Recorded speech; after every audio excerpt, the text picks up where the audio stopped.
the Age of Fission radio show with your host, Lonnie Clark. We stand together and accept that we now live in a world transformed by Fukushima. Monday, Wednesday, and Friday from 8 a.m. to 9 a.m. Pacific Standard Time here on UCY.TV radio. We relentlessly engage every ear that listens.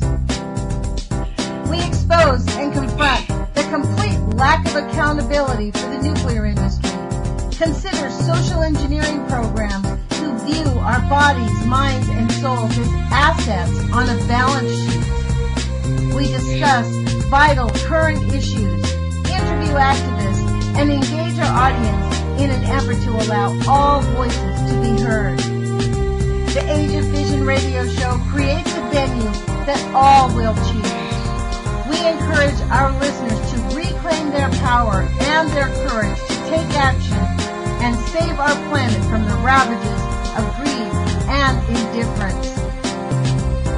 Our actions matter. Every voice matters. We remind our listeners that happiness is resistance.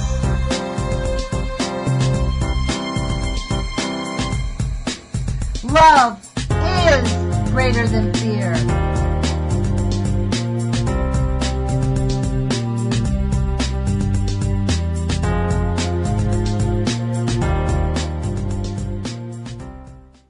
Good morning, UCY.TV radio listeners. This is Lonnie Clark with the Age of Fission. Today is March 2nd, 2016, and wow, how it is slipping by us so quickly. Today on the radio show, as you know, we have interviews on Wednesday, and we will be interviewing Dana Durnford live. He'll be calling us back in a few minutes. I actually connected with him this morning, and then he realized that his phone didn't have enough charge on it, so he's going to be giving us a call back. He's going to go take care of a little bit of business to get his phone recharged and give us a call back. But I wanted to use this time to actually share some information with you from the Atoms Next Door live stream event that happened on 2/20. That was just a week ago, or a week and a half ago, I guess. And it was in St. Louis, and it was Helen Caldecott. She actually did a tour with the moms of St. Louis and some activists in St. Louis and was mortified. And then I want to play for you a little bit of a clip in the meantime so that you can hear what she had to say about the danger of radiation. So hopefully this will work. Hang on, let's see if we can get this going on. She's talking about do not get your x-rays.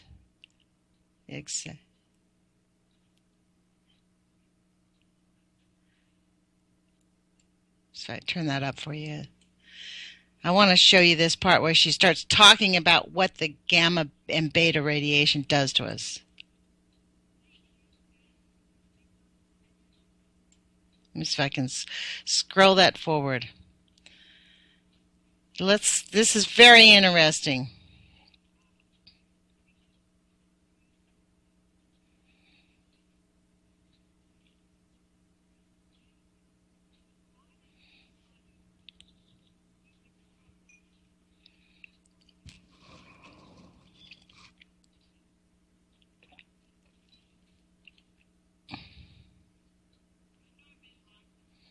Great way to start the morning, isn't it, folks?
Okay, well, look, folks, I just found out that this audio is not playing, so I apologize for that, for the little bit of dead air there.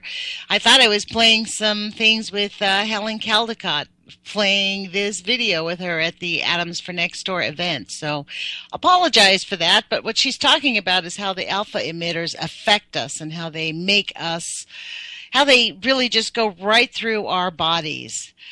This is the thing about nuclear pollution is we don't see it, we can't taste it, we can't feel it, and we don't even know it's there. So if you can imagine how terrified the people were in St. Louis when they really discovered what was really going on in their town and why everybody in their town is dying of cancer. I mean, yay, here is Dana. So let me see if I can add him in. Hold on one second. I think this is Dana. Good morning. You're on UCY Radio with Lonnie Clark, the Age of Fission show.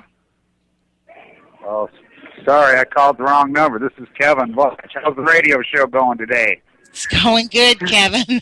I'm actually waiting for Dana to give me a call. Dana was scheduled to interview today, and he got on the radio and he discovered he had a few minutes of time left, so he's going to charge up his phone. So it's good to hear from you, Kevin. That's funny. Yeah, well, keep up the fight. Well, the propaganda machine's going to go on full flight the next few days. These guys are going to put out every lie they ever thought of because everybody's got their eyes on this 5th anniversary. So yeah, well, tell Dana I said hi. I will. Thanks, and your show is great. Thanks for calling in. I'll talk to you soon. Yeah. Accidental phone. Yeah, I love you. Thanks. Bye. Bye. So that was cute. So this is a day of mishaps, I suppose. That was Kevin Blanche. I recognized his voice immediately. I guess he was calling somebody else and accidentally called us. So let's get back to this haphazard radio show today because we're waiting for Dana Durnford to give me a call back. If he doesn't give me a call back in like 10 minutes, I'm going to try to recall him. Maybe he's having an issue giving us a call back on the telephone line. So anyways, I wanted to talk to you. I mean, just as Kevin was saying, they are going to be using this 5th anniversary to just convince us that radiation is not that harmful. This is what the whole thing is about, is to try to get us to accept the idea that radiation is just not that harmful. And honestly, it is a crime against humanity what is happening on our planet. We have people in St. Louis right now who are literally dying. Babies and children that are literally dying, and their elected officials, the elected officials of these children and their parents, are looking at them as if this is just regular, straight state of the art, just the way we have to take it. I mean, the elections, it's very interesting when we think that in the United States that we actually have free elections now. If we've seen what's gone on with this Dumb and Dumberer show, we're all being sliced up and served for dinner, folks. So I read an article yesterday that said that they could compare lab rats. Let me see if I can find that article while I'm talking about it. They could compare lab rats to the why people are so docile in the United States. The whole thing about apathy. What is it? And they found that junk food actually causes people to be apathetic. Because you lose your energy, it says, in a nation of increasing authoritarian governmental control, American processed junk food may now have become the most effective U.S. government weapon for controlling the reactions of its own population. Examples of irrational American empathy are evident every week.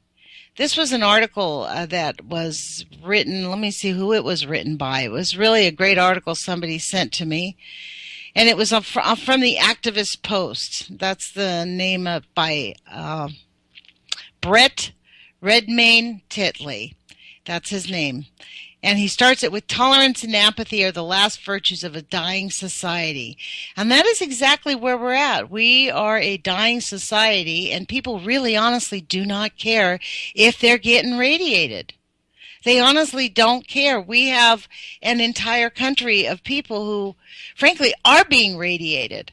New York City is off the charts with radiation. They're telling us that the tritium isn't that big of a deal, that there's just, It's okay if there's iodine 129. It's no big deal, but iodine 129 is an after effect of several other radioactive isotopes. I mean, just the fact that I, as an individual citizen, have to wrap my mind around nuclear science to understand what is being affected and what is going on in our planet is just such an outrage. So, I really appreciate everybody being here, and I appreciate the fact of your patience this morning. This is part of what happens when we have live interviews. Things come up.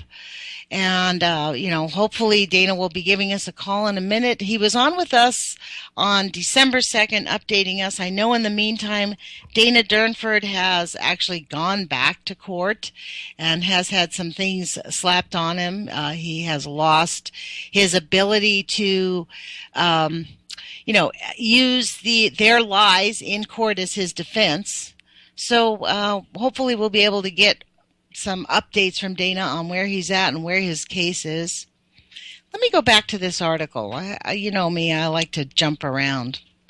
This article says, our data suggests that diet-induced obesity is a cause rather than effect of laziness and apathy. The poor quality of the diet causes obesity, which causes fatigue.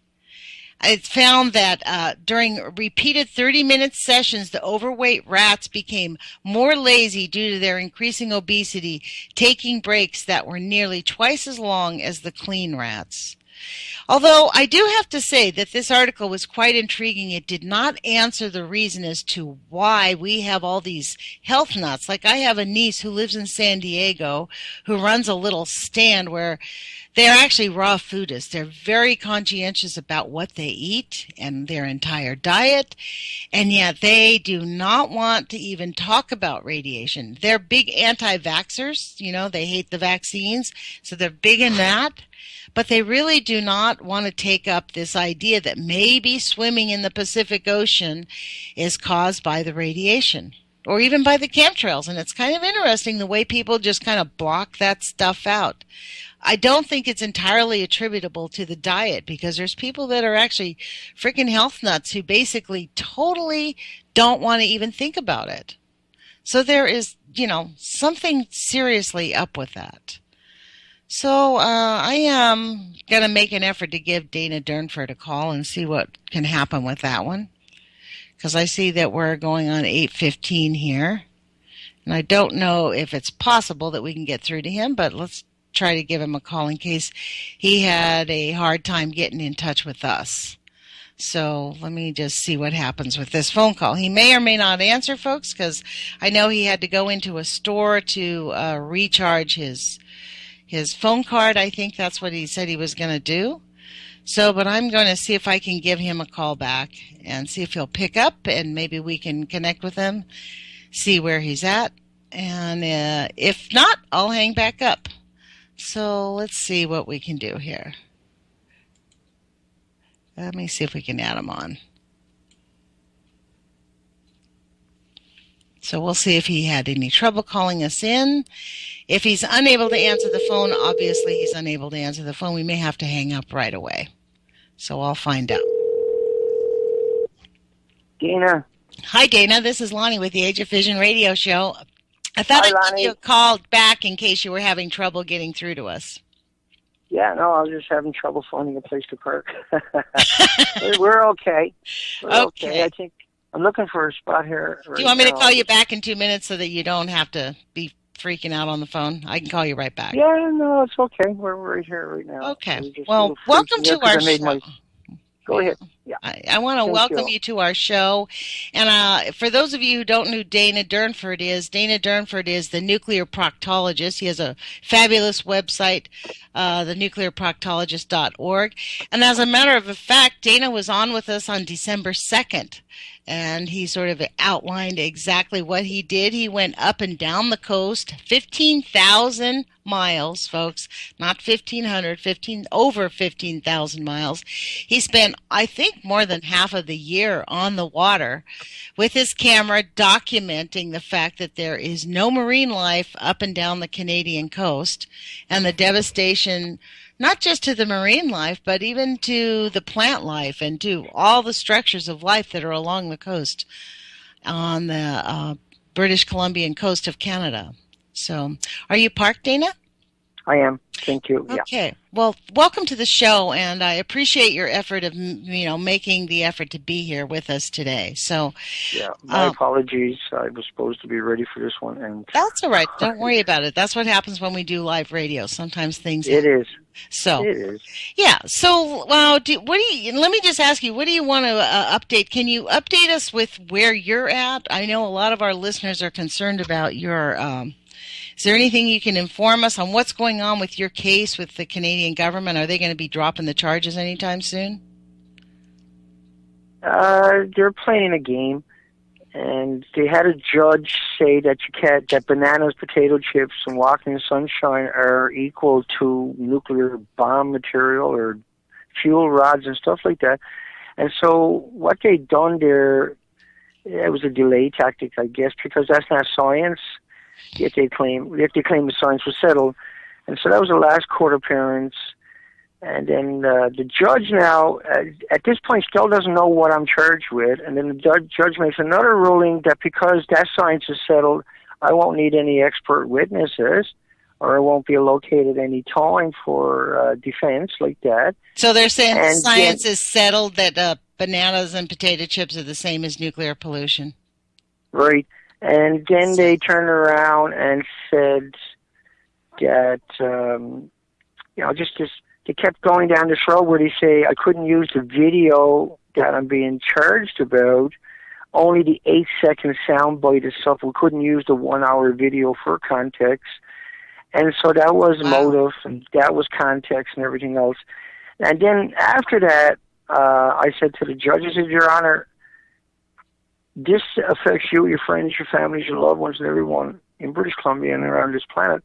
And you can see at this point now she's like, her eyes goes right up, and she's trying to figure out what's going on. She looks at the prosecutor and asks the prosecutor, what am I charged with?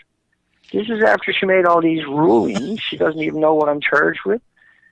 And so this shows you the absolute pure corruption, 100. It's unimaginable that a sitting judge would make a ruling and not even know what the person is charged with. Yeah. And so it's hard to believe that they're serious. The prosecutor was belligerent. The prosecutor set this all up. And I tried to get 16 lawyers. 16 lawyers I contacted. Half a dozen for sure said they were going to take my case, no problem. I said, you sure? He said, yeah, well, why wouldn't we? That's the kind of cases we take. And then when I contacted them back, because they never got back to me, they said they weren't taking the case, and they never gave me no explanation either time. So this was 16 lawyers that I chewed through, and I kind of lost faith in the system. And so during that period, I was back and forth to court 5 trips. It was 12 series.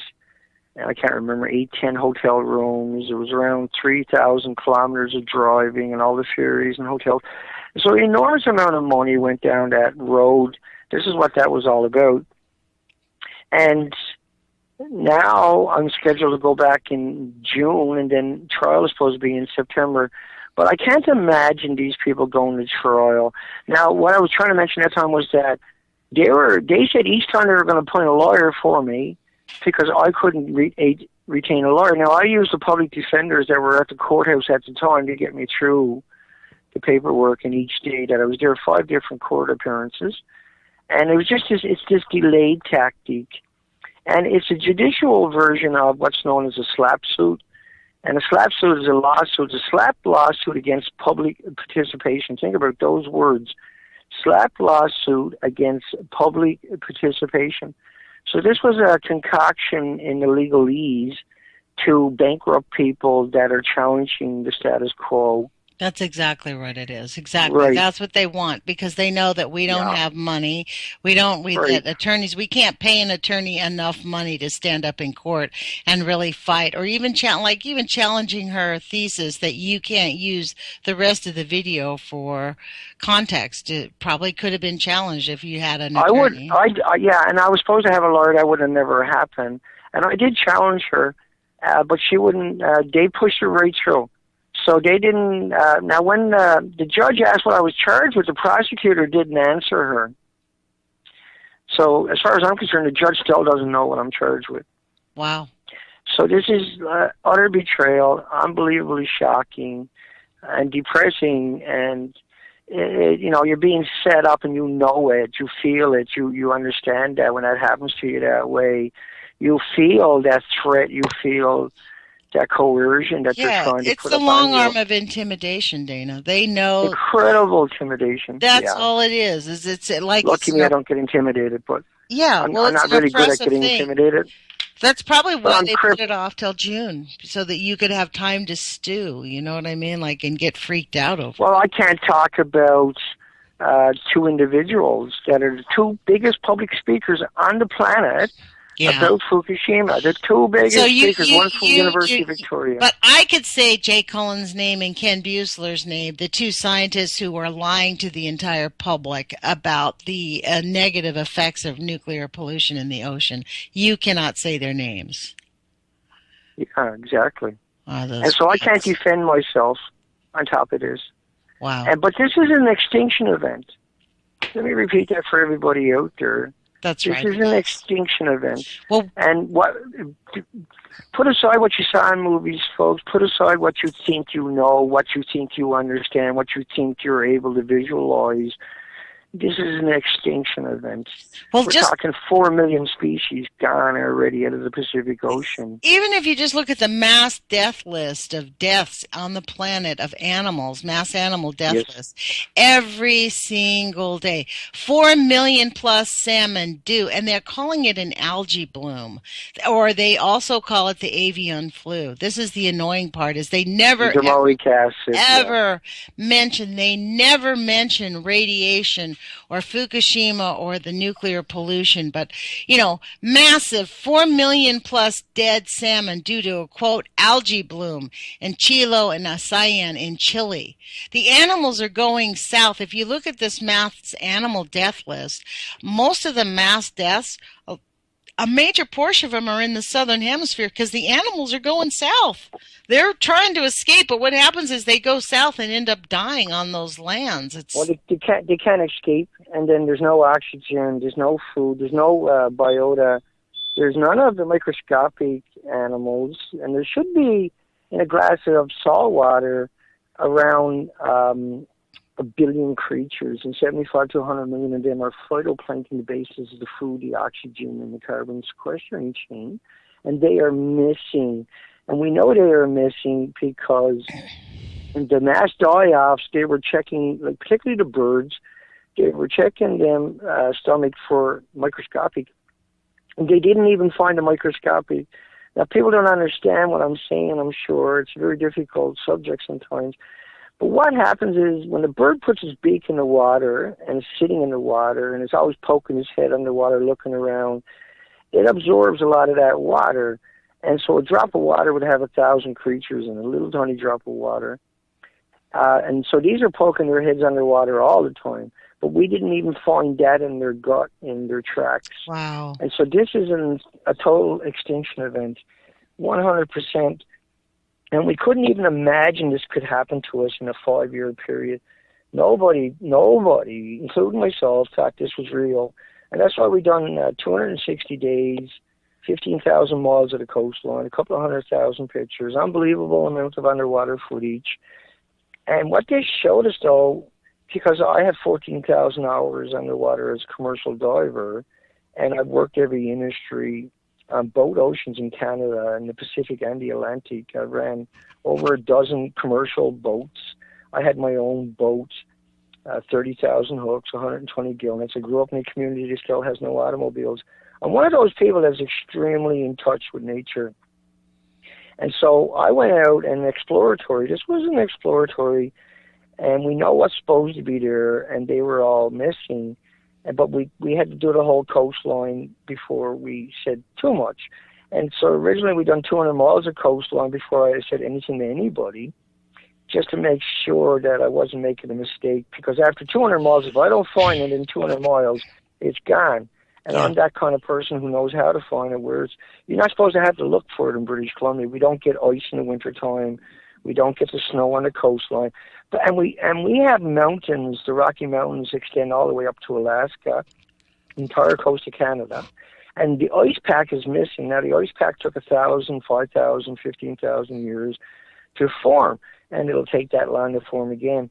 But we have lost the ice pack, and this is why we see the mass die-off of the salmon in particular, is they can't get up those rivers. Now, my kid, he had to put down a beer a number of months ago when he was guiding. He does this a lot, and he's a skipper. He takes a scientist out, and he's been doing it since he was around 16 years old. He's a very talented young man. Now he's 24. But they were going up, coming back from a salmon count, a sockeye salmon count with two scientists, and he was carrying a gun because there's a lot of grizzly bears and cougars and everything in these areas. Mm-hmm. And a black bear that was emaciated charged him. Wow. It was in the river. There was nothing in the river. They'd done the whole river. They couldn't find anything, and then they got charged, and he ended up having to put the bear down. But it was a terrifying moment for everybody, I'm sure, including the bear.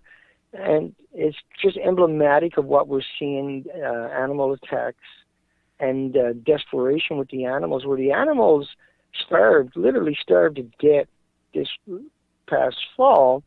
There was nothing in the river. There was no trout. There was no salmon.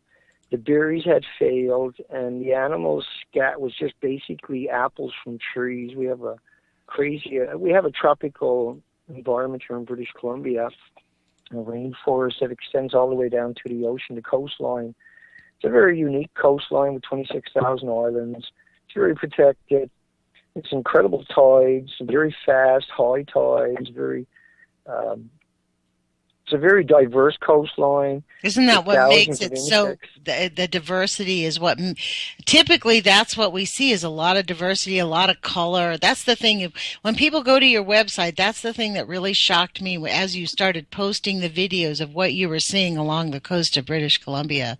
You go to the Google Images and you just type in coast of, and you see these magnificent pictures of all these colors, purples and oranges and deep greens and just beautiful, lush ground, and your photos were barren, like gray. It was almost as if it was a desert. Not all of it, but portions, no, that's right. Big portions of it. It was shocking. There was a couple of places where there was like 20 algae out of the 600, and you should see 600, 400 anyway, algae, no matter where you go. But the whole coastline is like this. Every millimeter, every square inch was normally jostling with 5,600 highly visible species. And like you're saying, there is that just a single species, say there's 78 species of sea anemones, a single species still comes in multiple colors. And same thing with the starfish, where a single species will come in multiple colors. So it's a very vibrant, very highly visible, very endearing experience when you would come up to these coastlines, not counting all the other species. Just a handful of species can dominate colors, for instance, when you're coming ashore. But as you come ashore, no matter where you fish, you'll be able to count 400 species before the tide starts rising up. And then you come back, count another 400, come back, count another 400 different species. And the whole coastline is like that. Now, if you can count 12 species in any area, you're extraordinarily lucky. And you have to look for them. It's very difficult to find them. None of them were healthy. And a lot of them looked like they were petrified. Well, I think that's why the Canadian government and the nuclear industry has really gone. I mean, let's just be clear: the nuclear industry controls really how they're in complete control. There's no separation of state in the nuclear industry. The government is not protecting us from the harm that nuclear causes. The government is protecting us from the knowledge that nuclear causes us harm. That's what they're not telling us. And the reason is, this is what I think, it's why I think they've gone after you, Dana, is because your photos, your photojournalism that you showed, documented proof, it could be very hard for their economy, because when we go up as just a regular citizen, we're going to visit British Columbia. We don't know. We've never seen it before, right? So if people have the comparison of the before and after 5 years ago and now, that might actually make people, it brings it home at a really deep level, which is why. Oh, it does. I really encourage people to really explore your website, thenuclearproctologist.org, because it is really very compelling to actually look at the real proof that you have shown. It's documented. It's a whole coastline. And the last expedition, we done 20 miles of the west coast, the open ocean, so in increments of 20 miles. And so I went through hell to get that data. It was extraordinarily tough, very windy, storm after storm, days where I couldn't even eat or drink anything because it was too rough to hang on to anything. Beach lines up on the trees and anchors. Like, it was incredibly tough to pull off that last one. But that was the one that I really wanted to do, because that's the open ocean, the open coastline, something I'm really familiar with. But I usually got bigger commercial $500,000 boats underneath me, not little dinkies. Not that I'm complaining. I'm extremely proud that we pulled this off. And I would never do it again, I don't think. It actually looked really dangerous. I followed your journey while you were doing it. Yeah, and honestly, there was days when I worried about you, because really there was storms. I mean, it was a dangerous... I got blown up in hurricanes. We done thousands of dollars worth of damage. You got shot at. People were shooting. I got shot at, yeah. It was shocking what I went through. I got attacked up in the Charlottes by people. I've been insulted and harassed. Well, this is the interesting thing. This is what I was talking about before we got on the air, is people complete denial over the fact that this is not just regular. This type of pollution is really, the reason it's an extinction level event is that it destroys our DNA. I mean, we are in the challenge of our lives, and it seems as if people just want to put their head in the sand and pretend like it's not real, that maybe it's so overwhelming they just can't face it. But we have no protests. They gotta face it. We have no protests in the street. We have nobody standing up, nothing. And it's like, it's a lot of the times it feels like I'm here by myself. I know I'm not, but a lot of the times it really does. Like, you feel that you're by yourself, and that I don't necessarily feel that way, but I have my weak moments where I feel like I'm by myself. But when I look at the support that I got and the people that rallied me behind me and just supported me beyond anything imaginable, anything I could conceive, I was supported through thick and thin. And I mean, I had to stop and always make videos and beg for it, but there was always that response. I always got a response. We always had enough fuel to make it to the next destination, enough grub to make it, or almost make it to the next destination. So I get another internet connection, say that we need to raise more. And we never stopped doing that. And it was just trickling in. It just kept coming in. There was a couple of people out there that had a resolve to see this through. Without them, we would have never made it. It's actually a really big... Janet and Fred Saxon are three people that this could never have happened without them. And they don't want to be recognized. I know they don't have to be recognized. You have a very, very big following of people. I know that I've been contacted this morning to let you know that, you are very loved, and people really appreciate the work that you've done and your efforts. I mean, I know. Oh, I know. The hard part is you stand in court by yourself. And this is what the nuclear industry counts on. They count on you. And in fact, they're really attempting to make you look as an example, because really your arrest stunned many of the activists. Like, why would they arrest you? It was really just and ironically, those laws in Canada just got passed in May. They weren't old laws. No, exactly. No, these guys, this was a law school that took me down. This wasn't just some prosecutor or something. This was the actual University of Victoria in British Columbia, Canada, which is the law school. So we had the law school. They tried to get me arrested a year before I went on the ocean. We done over 9,000 headlines before we actually launched the expeditions. We flushed this out. We said, okay, well, this is real. There's definitely an issue going on here. We're going to have to go out and have a look. So we done a whole year's work. As you know, we blogged that live and shared that with everybody, like 50 headlines a night for 1 hour live streaming, and worked our way through it, collected it up. We collected 5,000 pictures, 25,000 supporting documentations before I went on the ocean. And so I was sure of this at this stage, but we had to go see if there was something visible something that damaged that we can say, okay, well, this is damage. My goodness, right? And what I was kind of expecting was to find a mass die-off of birds or fish or seals or whales or something like that. And on contrary, I found all the species were missing, and that out of about 12,000 visible species, I found less than 100 symmetrically when you added it all up throughout the entire coastline. Generally, it was the same 20 species or so throughout the entire coastline was all that was left. And these were just piddlings. You couldn't fill up a transport truck in 260 days and 15,000 miles of the coastline. Now, before all of this took place, I'll give people some context. I used to tell people that we could feed the entire planet with protein and not hurt the coastline of British Columbia. We could harvest it in a sustainable way and feed the entire population of the planet, all 7 billion people, and not hurt that coastline. Wow. But now you couldn't feed. You will starve to death if you go up there by yourself. You will starve to death. There is nothing to eat, and there is nothing left. And that there was, when we went ashore, it was shocking. You know, I hit 6 islands a day with the little Zodiac, and folks don't understand this. There should be thousands of insects, thousands of species of insects within the first 30 feet of the high tide line. They were missing. When I went into the forest looking for spider webs and spiders and insects and birds, I found none. I found nothing. I found silence.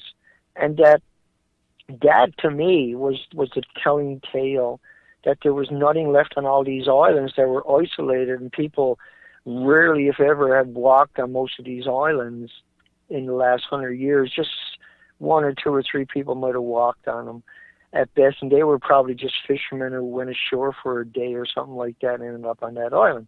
Because you're talking about 26,000 islands. It would take you 71 years to get on each island if you went to one island a day. And each of these islands are tropical islands. They're full of incredible beaches of shellfish shells that are crushed up and through the wave action and everything else, but there's no shellfish. And so here we are. We got thousands and tens of thousands, even hundreds of thousands of beaches in British Columbia made of shells, but there's no shellfish.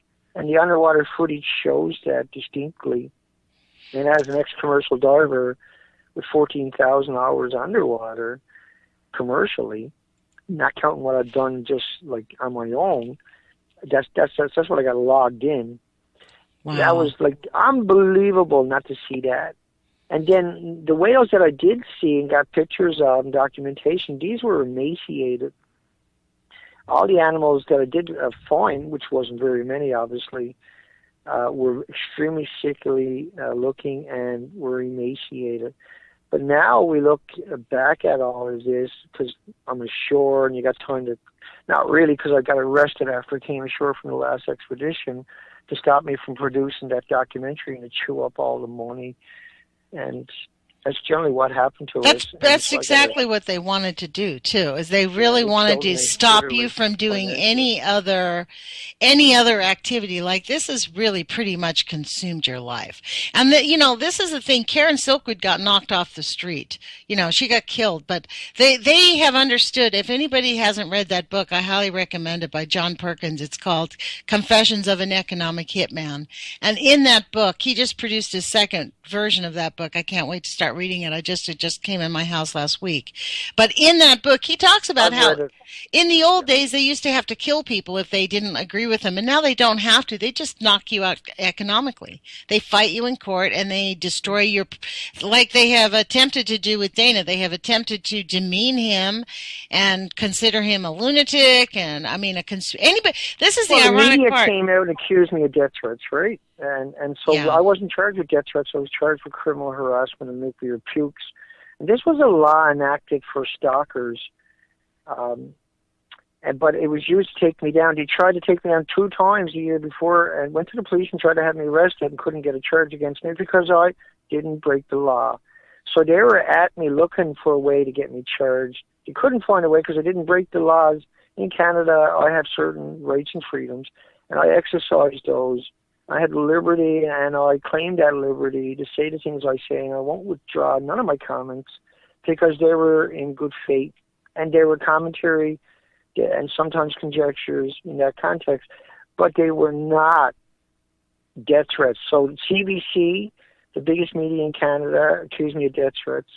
The Globe and Mail in Canada, the biggest print media in Canada, accused me of death threats. Now, these people done interviews or watched my video and confirmed that with emails. When I told them I was charged with criminal harassment, then they done a article and said I was charged with uttering death threats. These are very different charges. Then the Japanese Times smeared us, smeared me, and accused me of death threats when I was going down to my second court appearance. And we left comments there. They removed all pro comments. Anything pro Dana got removed. Anything siding with Dana got removed. And then only the trolls were allowed to post, the nuclear trolls. And they're pumping out bananas, potato chips, and walking in the sunshine. People who say that should be strung up. I'm not going to withdraw those comments. People that say that do more harm and cause more deaths than any serial killer previously ever known. Honestly, let's be clear. It's murder what they're doing. The complicity and the denial of our governments. It is murder. They are really, it really is. Like what's going on in St. Louis. Children are dying. People are dying. There's an activist. Telling people go ahead and eat the product. Telling people go ahead and eat the fish. Well, and in the media and everywhere, and they know better. That's murder. Yeah, go ahead. I'm sorry. Well, it is murder, and even if you don't eat the fish, like the air, the water, we are not being advised. They're making no effort. We're coming on 5 years of the nuclear volcano going off in Fukushima now. What you documented up and down the coast is nuclear pollution that has not ceased. They talk about the Fukushima event as if it was over.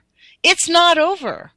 It's never going to be over. To get to the Pacific Ocean means we're next. We can't survive. Nothing on this planet can survive without the Pacific Ocean. It's carried around this planet every 40 days in the atmosphere anyway. All the water is contaminated on the planet, bar nothing, except for the icebergs. And, the thousands-of-year-old icebergs, that's the last good water left on the planet. And I'm sure there'll be some big fights going on for that stuff. Yesterday's news on the mass death list, one of the massive things, that 4 million salmon dead in Chile. 4 million, hundreds of fish. Yeah, I didn't see that one, no. Thousands of dead fish in Australia, 400,000 salmon dead, and they're saying it's due to lice treatment and disease in fish farms in Norway. They just make stuff up. They make stuff up. They don't have any science behind it. Right. And then they never have an opposing narrative. It's just their narrative. It don't matter what it is. No one's allowed to correct it. So when a person says it's like a banana of man-made radiation, they'll say stuff like, well, we're surrounded by radiation. There's radiation everywhere. It comes from the sun. It's in the ground. It's in the rocks. It's everywhere. It permeates through the whole system. That's true. But that's not really radiation. That's not dirty bomb radiation. That's emitters. These emitters can mutate fruit flies. They can't hurt you or your friends or your families or your loved ones or insects or animals or anything else. These are natural emitters. There's about 160 throughout the solar system that what we call an emitter. But these are not emitters. These are not harmful no matter what quantity you have of it. Right. A single atom from a power plant will give you a cancer. But a cancer is where everybody gets confused because the cancer takes 5, 10, 15, 20, 25, 30 years, whatever, to show up. 4 to 80, according to Dr. Caldecott. 4 to 80 years is the latency period. Right. But there's 1,800 autoimmune deficiencies. Right. Exactly. Like, liver, lung, respiratory, pituitary, diabetes, not to mention diabetes. And we haven't dementia. Even studied the mental illness that's caused by what happens to our bodies from this stuff either. That's the other factor that's going on. So it's the most contaminated thing, and yet it is summarily being ignored. We're in an election cycle here in the United States. Not one of the candidates is talking about what's gone on in Fukushima.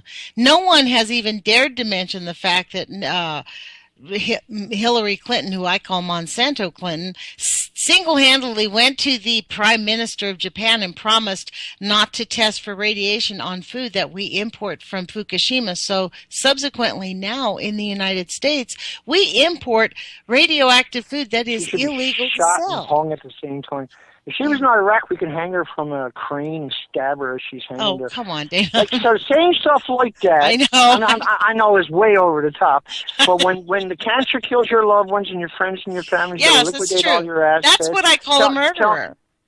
That's a murderer. And I got no remorse for these people. I got no sympathy, no compassion, and I got no time. We are running out of time. Well, we and are that's why they come after me, is because I say stuff like that. I say salacious stuff that is considered salacious. But when it's your loved ones that are dying, your friends and your families that are the victims, I can assure you tempers will say a lot worse than that. The things I have said are nothing, are insignificant to what the masses are going to be bringing for as this plays out. At the end of this, before the end of this year, there will be nothing left in the Pacific Ocean. There won't be a whale or a seal or a sea lion anywhere in this Pacific coastline. That's a fact. There's nothing there to feed upon. There's nothing there for them to live. There's no oxygen in the water. The water is heated up because of all the radiation. And the people that are doing this to us, there's not that many of them. Like Hillary Clinton, all on her own, with a piece of paper and a pen, murdered a couple of billion people, basically, on this planet by ignoring it and saying that we don't need to test for it. Because a single atom will get you. But how are you going to trace an atom back? But we don't have to worry about a single atom. We have to worry about thousands in our water. Every time we drink it, every liter of water in Canada now has around 7,000 becquerels of tritium-3H. This is not the stuff that's made by the sunshine, even though they equate it that way to confuse people. This is man-made. Everything that comes out of the reactor is man-made. Everything that comes out of the reactor is a dirty bomb. Everything that comes out of the reactor will kill you, will cause you to liquidate your assets, will cause you great harm, and cause your friends and your family great harm. It's not supposed to be on the planet. The whole nuclear industry is predicated upon lies. It's predicated upon telling people that it's benign and innocuous and harmless, and that it's like bananas or potato chips. These lies I want to smack someone in the mouth every time I hear it. I want to smack them in the mouth every time I hear it. But lucky for them, I'm crippled. Lucky for them, I live in a hospital bed. Lucky for them, I don't have the ability to get my hands around their throats because I'd break people's necks at this stage. I know this is an extinction event. I proved it. And I don't like what I've done. I don't even like what I say. But I can guarantee you one thing, I'm not going to back off anything I say because we got to put fear into these people so we can save some of the population, some of the species left on the planet. Because if you don't put fear into them, they're never going to give it up. The only way they're going to give it up is when they hear the screaming. And by then it's going to be too late, obviously. It's too late now. It's too late now to save anything in the Pacific Ocean. It's too late now to save any of the human species in Canada on the coastline or in America. Look, but this is on this website, just on the website of the mass death, just since January, 82 whales have washed up dead around the planet. Right, when normally only 8 a year would wash up. So, I mean, it is just they starved to death. They starved to death. Their blubber went from 12 inches down to 4 inches.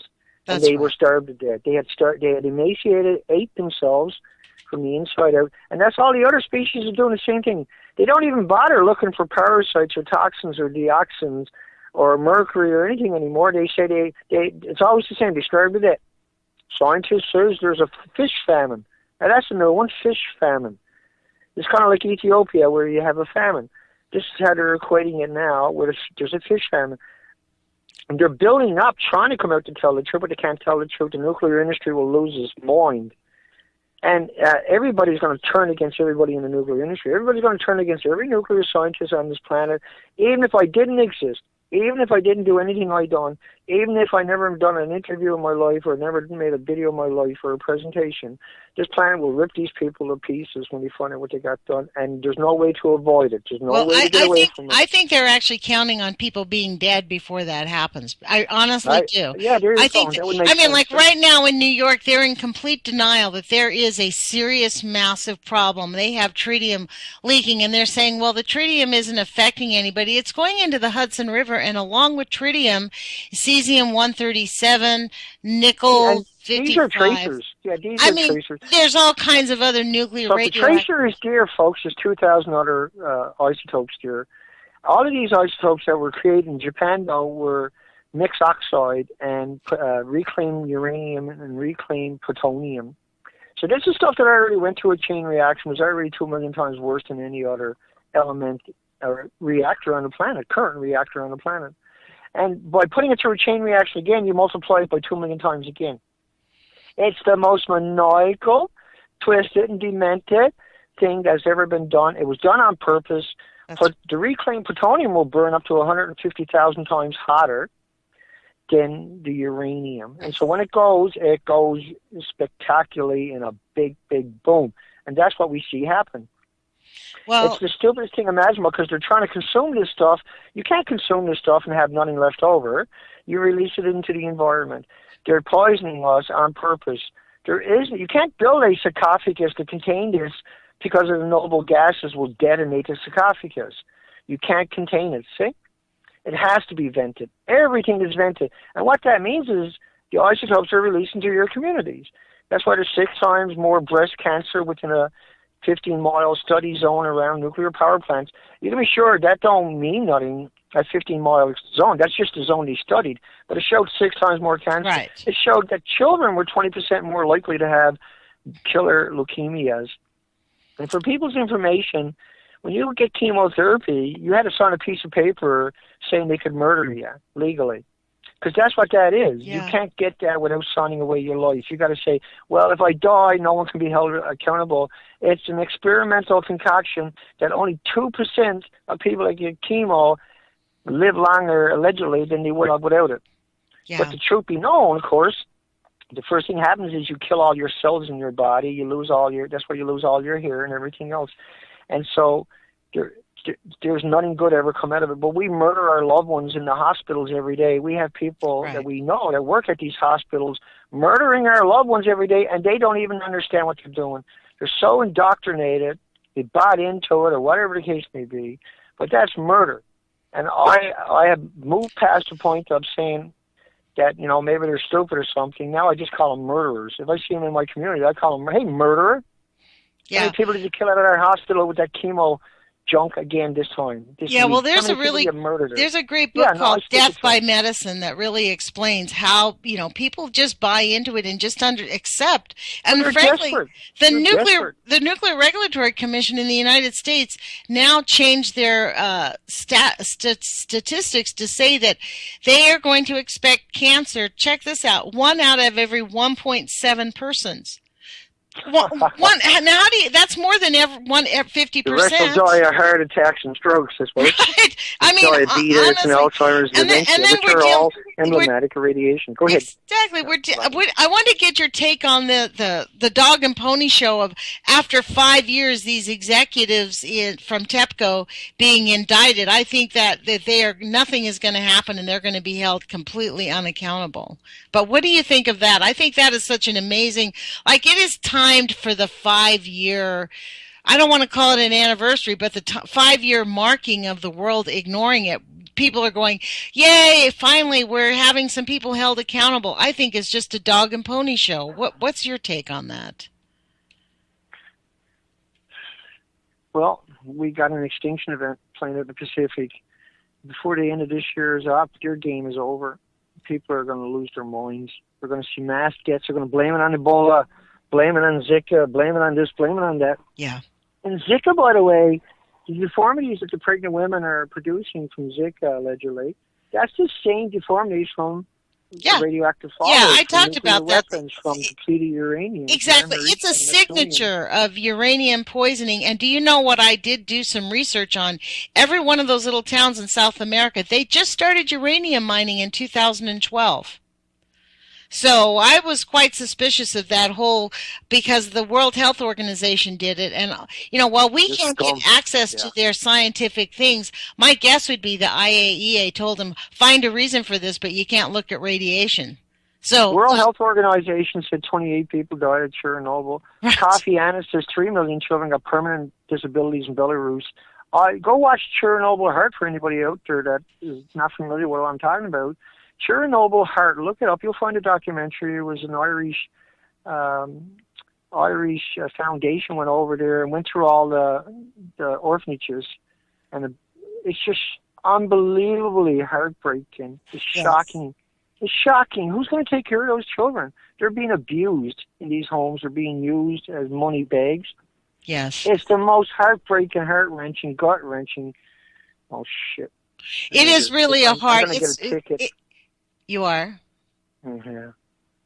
Is the police officer? Oh, that's okay. I don't care. Is he coming? He's putting it on my window there now. No way. We'll have to send you a donation today, Dana, to cover that up. Sure. I'll send you a little donation today to help you pay for the ticket. Yeah, just go ahead. Go ahead, buddy. I don't care. Well, tell him that you care. Don't just accept it. He's giving you a ticket. Just tell him you're on the radio. Wow. He's on the other side of the car. I'm just open. He can't hear me. Do you want to get going? We've only got 5 minutes left, or 3 minutes left, actually. We've got 3 minutes left. So why don't you hang out? Maybe you can scoot out and get out of the ticket. I'm going down. I'm doing courses on the software so I can tell the story better. That's awesome. Well, we only have a few minutes. Let's explain to people how they can contact you, Dana, and how they can find the hard work that you've done. So where would you like people to go to look for you, and how can people stay abreast of what you're up to? So, if you go to the nuclear proctologist, at the bottom of the pages, you'll find a couple of hundred headlines, and a lot of that's in chronological order about Fukushima. So to really educate people just on that alone. And Beautiful Girl by Dana on YouTube is where I'm posting high-quality presentations. And so the presentations are full of documentation, of studies, of the pictures of the reactors, of headlines, et cetera, et cetera, et cetera. It's just a smorgasbord of data. Each video and every video, no matter which video you run into, you should get a really good education in a hurry that you can't get literally anywhere else in that kind of context. It doesn't exist in that context. And no one else does what I do, right? No one else. No. And I get that. It usually takes 5 people to pull off what I'm doing.